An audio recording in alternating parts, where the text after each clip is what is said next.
Les 8 coups de l'horloge.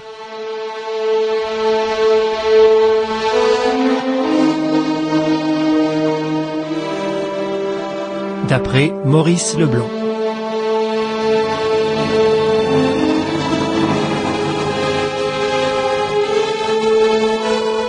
Ces 8 aventures me furent contées jadis par Arsène Lupin, qui les attribuait à l'un de ses amis, le prince Rénine.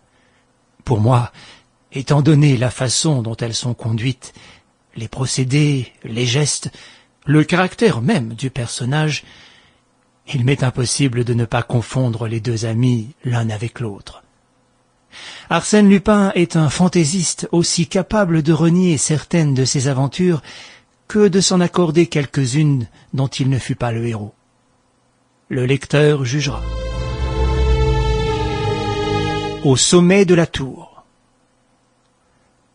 Hortense Daniel entr'ouvrit sa fenêtre et chuchota « Vous êtes là, Rossini ?» « Je suis là », fit une voix qui montait des massifs entassés au pied du château. Se penchant un peu, elle vit un homme assez gros qui levait vers elle une figure épaisse, rouge, encadrée d'un collier de barbe trop blonde. « Eh bien ?»« Eh bien, hier soir, grande discussion avec mon oncle et ma tante.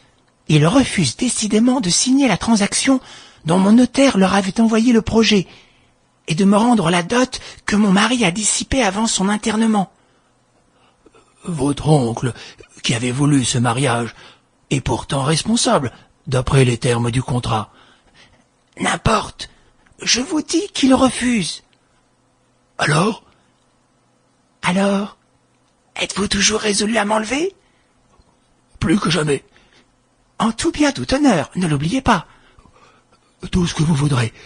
Vous savez bien que je suis fou de vous. »« C'est que, par malheur, je ne suis pas folle de vous. »« Je ne vous demande pas d'être folle de moi, mais simplement de m'aimer un peu. »« Un peu ?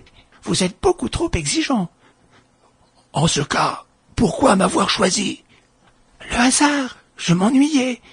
Ma vie manquait d'imprévus. Alors je me risque. Tenez, voici mes bagages. » Elle laissa glisser d'énormes sacs de cuir que Rossini reçut dans ses bras. « Le sort en est jeté. Allez m'attendre avec votre auto au carrefour de l'If. Moi, j'irai à cheval. »« Fichtre, je ne peux pourtant pas enlever votre cheval. »« Il reviendra tout seul. »« Parfait. Ah, à propos, qu'y a-t-il ? » « Qu'est-ce donc que ce prince Rénine qui est là depuis 3 jours et que personne ne connaît ? » ?»« Je ne sais pas. Mon oncle l'a rencontré à la chasse chez des amis et l'a invité. »« Vous lui plaisez beaucoup. Hier, vous avez fait une grande promenade avec lui. C'est un homme qui ne me revient pas. »« Dans 2 heures, j'aurai quitté le château en votre compagnie. C'est un scandale qui refroidira probablement Serge Rénine. Et puis assez causé, nous n'avons pas de temps à perdre. » Durant quelques minutes, elle regarda le gros Rossini qui, pliant sous le poids des sacs, s'éloignait à l'abri d'une allée déserte, puis elle referma la fenêtre. Dehors, loin dans le parc, une fanfare de cors sonnait le réveil. La meute éclatait en aboiements furieux.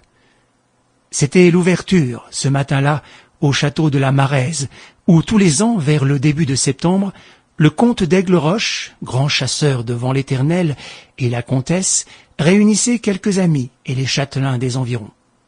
Hortense acheva lentement sa toilette, revêtit une amazone qui dessinait sa taille souple, se coiffa d'un feutre dont le large bord encadrait son beau visage aux cheveux roux, et s'assit devant son secrétaire, où elle écrivit à son oncle, M. d'Aigleroche, une lettre d'adieu qui devait être remise le soir. Lettre difficile, qu'elle recommença plusieurs fois, et à laquelle finalement elle renonça. « Je lui écrirai plus tard, quand sa colère aura passé. » Et elle se rendit dans la haute salle à manger. D'énormes bûches flambaient au creux de l'âtre. Des panoplies de fusils et de carabines ornaient les murs.